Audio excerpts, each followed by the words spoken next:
10ನೇ ತರಗತಿ ಪ್ರಥಮ ಭಾಷೆ ಕನ್ನಡ ವಿಷಯದ ಪಾಠ ಆಧಾರಿತ ಮೌಲ್ಯಾಂಕನ. ಇಲ್ಲಿ ಘಟಕ ಪರೀಕ್ಷೆಯನ್ನು ಒಂದು ಪಾಠ ಮತ್ತು ಒಂದು ಪದ್ಯದ ಆಧಾರದ ಮೇಲೆ ತೆಗೆದುಕೊಳ್ತಾರೆ. ಇದರಲ್ಲಿ ಮಾದರಿ ಕಿವುತ್ತರಗಳನ್ನು ಕೂಡ ಪ್ರಶ್ನೆ ಪತ್ರಿಕೆ ಜೊತೆಗೆ ನಿಮ್ಮೊಂದಿಗೆ ಹಂಚ್ಕೋತಾ ಇದ್ದೀನಿ. ಇದು ಎಲ್ರಿಗೂ ಉಪಯುಕ್ತ ಆಗುತ್ತೆ ಅಂತ ನನ್ನ ಅನಿಸಿಕೆ. ಮೊದಲನೇ ರೋಮನ್ ನಂಬರ್ MCQ ಕ್ವಶನ್ ಇದೆ. ಜೀವದ್ಭಾಷೆ ಪದದಲ್ಲಿ ಉಂಟಾಗಿರುವ ಸಂಧಿಯನ್ನು ಹೆಸರಿಸಿ ಅಂತ ಇದೆ. ಇದರಲ್ಲಿ ಎ ಸವರ್ಣ ದೀರ್ಘ ಸಂಧಿ, ಬಿ ಆದೇಶ ಸಂಧಿ, ಸಿ ಜಸ್ತ್ವ ಸಂಧಿ, ಡಿ ಅನುನಾಸಿಕ ಸಂಧಿ. ಇದಕ್ಕೆ ಉತ್ತರ ಜಸ್ತ್ವ ಸಂಧಿ. ಮೊದಲೆರಡು ಪದಗಳಿಗೆ ಸಂಬಂಧಿಸಿದಂತೆ ಮೂರನೆಯ ಪದಕ್ಕೆ ಸರಿಹೊಂದುವ ಸಂಬಂಧಿ ಪದವನ್ನು ಬರೆಯಿರಿ. ಒಳ್ಳೆಯ ಇದು ಗುಣವಾಚಕವಾಗಿದೆ, ತೆಂಕಣ ಇದು ದಿಗ್ವಾಚಕವಾಗಿದೆ. ಮೂರನೇ ರೋಮನ್ ನಂಬರ್ ಕೆಳಗಿನ ಪ್ರತಿಯೊಂದು ಪ್ರಶ್ನೆಗಳಿಗೆ ಒಂದೊಂದು ವಾಕ್ಯದಲ್ಲಿ ಉತ್ತರವನ್ನು ಬರೆಯಿರಿ. 3. ಒಂದು ಭಾಷೆ ಸತ್ವಪೂರ್ಣವಾಗಬೇಕಾದರೆ ಅದನ್ನಾಡುವ ಜನ ಹೇಗಿರಬೇಕು?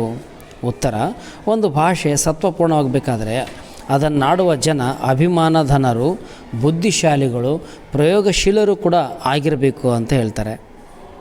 4ನೇ ಪ್ರಶ್ನೆ, ಕವಿ ಶಿವರುದ್ರಪ್ಪನವರು ಯಾವ ಎಚ್ಚರದಲ್ಲಿ ಬದುಕಬೇಕಿದೆ ಎಂದು ಹೇಳಿದ್ದಾರೆ?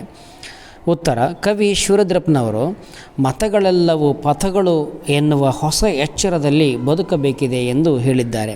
ರೋಮನ್ ನಂಬರ್ 4 ಕೆಳಗಿನ ಪ್ರಶ್ನೆಗಳಿಗೆ 3 ಅಥವಾ 4 ವಾಕ್ಯಗಳಲ್ಲಿ ಉತ್ತರವನ್ನು ಬರೆಯಿರಿ ಅಂತ ಇದೆ. 5ನೇ ಪ್ರಶ್ನೆ, ವ್ಯಾವಹಾರಿಕ ಮತ್ತು ಗ್ರಾಂಥಿಕ ಭಾಷೆಯ ಲಕ್ಷಣಗಳು ಯಾವುವು? ಉತ್ತರ: ವ್ಯಾವಹಾರಿಕವೆಂದರೆ ಜೀವದ್ಭಾಷೆ. ಅದರಲ್ಲಿ ಜನರು ಮಾತನಾಡ್ತಾರೆ, ವ್ಯವಹರಿಸ್ತಾರೆ. ಉದಾಹರಣೆಗೆ ಕನ್ನಡ, ತಮಿಳು, ತೆಲುಗು, ತುಳು, ಮರಾಠಿ, ಉರ್ದು ಇತ್ಯಾದಿ.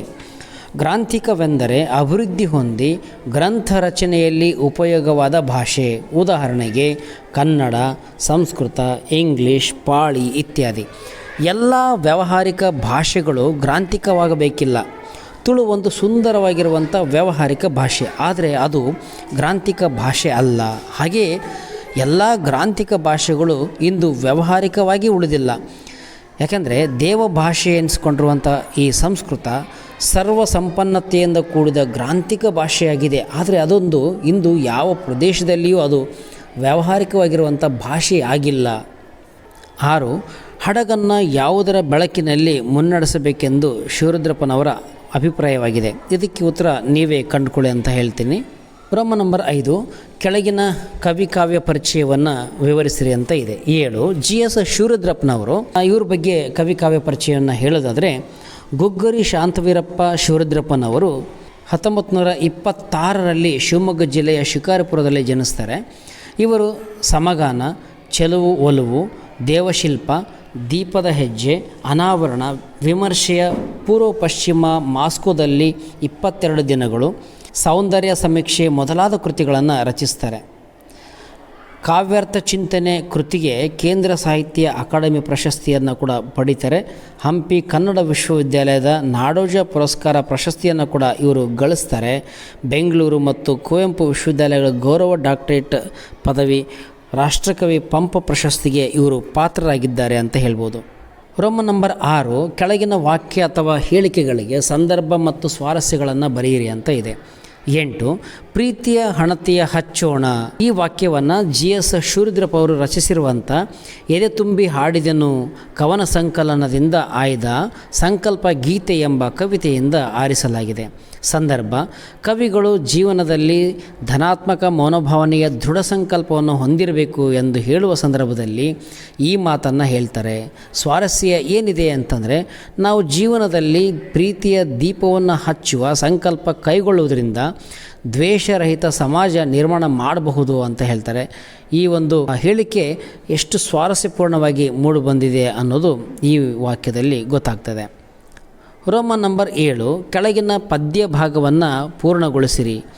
ಕಲುಷಿತವಾದಿ ನದಿ ಜಲಗಳಿಗೆ ಮುಂಗಾರಿನ ಮಳೆಯಾಗೋಣ, ಬರಡಾಗಿರುವ ಕಾಡು ಮೇಡುಗಳ ವಸಂತವಾಗುತ್ತಾ ಮುಟ್ಟೋಣ ಅಂತ ಹೇಳ್ತಾರೆ.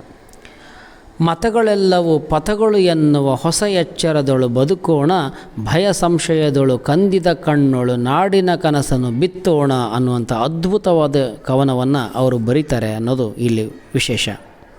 ರೋಮನ್ ನಂಬರ್ 8 ಕೊಟ್ಟಿರುವ ಪ್ರಶ್ನೆಗಳಿಗೆ 8-10 ವಾಕ್ಯಗಳಲ್ಲಿ ಉತ್ತರವನ್ನು ಬರೆಯಿರಿ.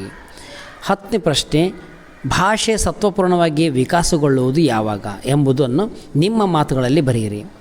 ಒಂದು ಭಾಷೆ ಸತ್ವಪೂರ್ಣವಾಗಿ ವಿಕಾಸವಾಗಬೇಕಾದರೆ ಅದನ್ನಾಡುವ ಜನ ಅಭಿಮಾನಧನರು, ಬುದ್ಧಿಶಾಲಿಗಳು, ಪ್ರಯೋಗಶೀಲರು ಆಗಿರಬೇಕು. ಉದಾಹರಣೆಗೆ 4-5 ಶತಮಾನಗಳ ಹಿಂದೆ ಆಂಗ್ಲ ಭಾಷೆ ಯುರೋಪಿನ ಸಾಮಾನ್ಯ ಭಾಷೆಗಳಲ್ಲಿ ಒಂದಾಗಿತ್ತು. ಇಂದು ಪ್ರಪಂಚದ ದೊಡ್ಡ ಭಾಷೆಗಳಲ್ಲಿ ಒಂದಾಗಿದೆ. ಇದಕ್ಕೆಲ್ಲ ಕಾರಣ ಆಂಗ್ಲರ ಸಂಕಲ್ಪ ಭಾಷಾ ಕೃಷಿಗೆ ಕಾರಣವೆಂದು ಹೇಳಬಹುದು. ಆಂಗ್ಲ ಜನರು ಸಾಹಸ ಜೀವಿಗಳು, ಬುದ್ಧಿಶಾಲಿಗಳಾಗಿದ್ದರು.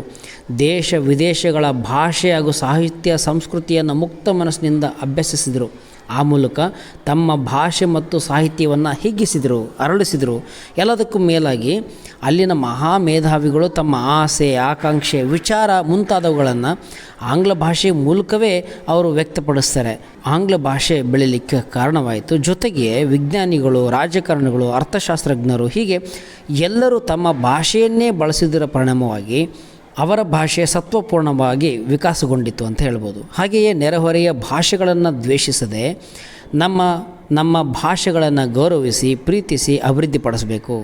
ನೆರೆಹೊರೆಯ ಭಾಷೆಗಳಲ್ಲಿ ಕೂಡು ಕೊಡುವ ವ್ಯವಹಾರ ನಡೀತದೆ, ನಡೆಯಲೇಬೇಕು. ಅದು ಜೀವಂತ ಭಾಷೆಯ ಲಕ್ಷಣವಾಗಿದೆ, ಅದು ಸಜೀವ ಭಾಷೆಯ ಲಕ್ಷಣ. ಆದರೆ ಸ್ವೀಕರಿಸುವಾಗ ತನ್ನತನವನ್ನು ಕಳೆದುಕೊಳ್ಳದಂತೆ ಕಾಪಾಡಿಕೊಳ್ಬೇಕು.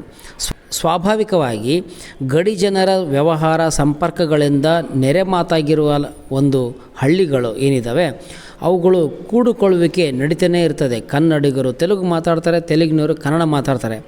ಅದರ ನೆರೆಹೊರೆಗಳು ಕೂಡ, ಅದರ ನೇರ ನುಡಿಗಳು ಕೂಡ ಪರಸ್ಪರ ಎರವುಗಳಿಂದ ಅಭಿವೃದ್ಧಿ ಹೊಂದಿ ಭಾಷೆ ಸತ್ವಪೂರ್ಣವಾಗಿ ವಿಕಾಸವಾಗಲು ಸಾಧ್ಯವಾಗ್ತದೆ. ಕನ್ನಡ ಭಾಷೆ ಸಮೃದ್ಧವಾಗಿ ರೂಪುಗೊಂಡ ಬಗೆಯನ್ನು ವಿವರಿಸಿರಿ ಅಂತ ಇದೆ. ಉತ್ತರ: ಕನ್ನಡ ಭಾಷೆಗೆ ಪ್ರಾಚೀನ ಕಾಲದಿಂದಲೂ ಸಂಸ್ಕೃತ ಭಾಷೆಯ ಪೋಷಣೆ ದೊರೀತಾ ಬಂದಿದೆ. ಕನ್ನಡದ ಪಂಡಿತರು ವೈದಿಕ ಹಾಗೂ ಧಾರ್ಮಿಕ ತತ್ವಗಳನ್ನು ಕನ್ನಡದಲ್ಲಿ ವಿವರಿಸಲು ಅಭಿಲಾಷೆಯಿಂದ ಕಾವ್ಯಗಳನ್ನು ರಚಿಸ್ತಾರೆ. ಅನೇಕ ಕವಿಗಳು ಕನ್ನಡ ಅಭಿವೃದ್ಧಿ ಹೊಂದಬೇಕಾದರೆ ಕನ್ನಡ ಪದಗಳ ಬಳಕೆ ಹೆಚ್ಚಾಗಬೇಕೆಂದು ಸಾರಿದ್ದಾರೆ. ಅಂಥವರ ವಾಣಿಯಿಂದ ಕನ್ನಡದ ವೀಣೆ ಮೃದು ಮಧುರವಾಗಿ ಮಿಡಿಯಿತು. ಬಸವೇಶ್ವರ, ಅಲ್ಲಮ ಪ್ರಭುಗಳಂತಹ ಶರಣರು, ಚಾಮರಸ, ಕುಮಾರ ವ್ಯಾಸರಂಥ ಕವಿಪುಂಗ, ಪುರಂದರದಾಸ, ಕನಕದಾಸರಂಥ ದಾಸಶ್ರೇಷ್ಠರು ಸುಲಭ ಮಾರ್ಗವನ್ನೇ ತುಳಿತಾರೆ. ತಮ್ಮ ಅನುಭವ ಸಾರಗಳನ್ನು ಸುಲಭವಾಗಿಯೂ ಸುಂದರವಾಗಿಯೂ ಸಹಜವಾಗಿಯೂ ಆದ ಮಾತುಗಳಿಂದ ಹೃದಯ ಮುಟ್ಟುವಂತೆ ಅಭಿವೃದ್ಧಿಪಡಿಸ್ತಾರೆ ಮತ್ತು ಅಭಿವ್ಯಕ್ತಿಪಡಿಸ್ತಾರೆ. ಹೀಗೆ ಕನ್ನಡ ಭಾಷೆ ಹದಗೊಂಡುದರಿಂದ ಅದು ಸುಲಿದ ಬಾಳೆಯ ಹಣ್ಣಿನಂತೆ, ಸಿಗುರು ತೆಗೆದ ಕಬ್ಬಿನಂತೆ, ಉಷ್ಣ ಅಳಿದ ಹಾಲಿನಂತೆ ಸುಲಭವೂ ರುಚಿಯುಳ್ಳದ್ದು ಕೂಡ ಆಗ್ತದೆ. ಸಂಸ್ಕೃತ ಪ್ರಾಕೃತ ಭಾಷೆಗಳಿಂದ ತತ್ಸಮ ತದ್ಭವಗಳಾಗಿ ಅನೇಕ ಶಬ್ದಗಳನ್ನು ಕನ್ನಡ ತನ್ನಲ್ಲಿ ಅಳವಡಿಸಿಕೊಂಡಿದೆ. ಮಹಮ್ಮದೀಯರ ಆಳ್ವಿಕೆಯ ಅವಧಿಯಲ್ಲಿ ಪರ್ಷಿಯನ್ ಭಾಷೆಯಿಂದ ಅನೇಕ ಶಬ್ದಗಳು ಕನ್ನಡಕ್ಕೆ ಬಂದಿವೆ. ಅಸಂಖ್ಯಾತ ಇಂಗ್ಲೀಷ್ ಶಬ್ದಗಳು ಕನ್ನಡದ ಉಡುಪುಗಳನ್ನು ಧರಿಸಿ ಒಳಗೆ ಬಂದುಬಿಟ್ಟಿವೆ. ಅವು ಕನ್ನಡದ ಶಬ್ದಗಳೇ ಅನ್ನೋ ರೀತಿಯಲ್ಲಿ ಬಂದುಬಿಟ್ಟಿವೆ. ಎಕ್ಸಾಂಪಲ್ ನೋಡಿ, ಫಾರ್ ಎಕ್ಸಾಂಪಲ್ ಅಂತಲೇ ಬಂತು. ಹೋಟೆಲ್, ಇದು ಕೂಡ ನೋಡಿ ಕನ್ನಡ ಮತ್ತು ಇಂಗ್ಲೀಷ್ ಶಬ್ದವಾಗಿ ಮಿಕ್ಸ್ ಆಗಿಬಿಟ್ಟಿದೆ ಇದು.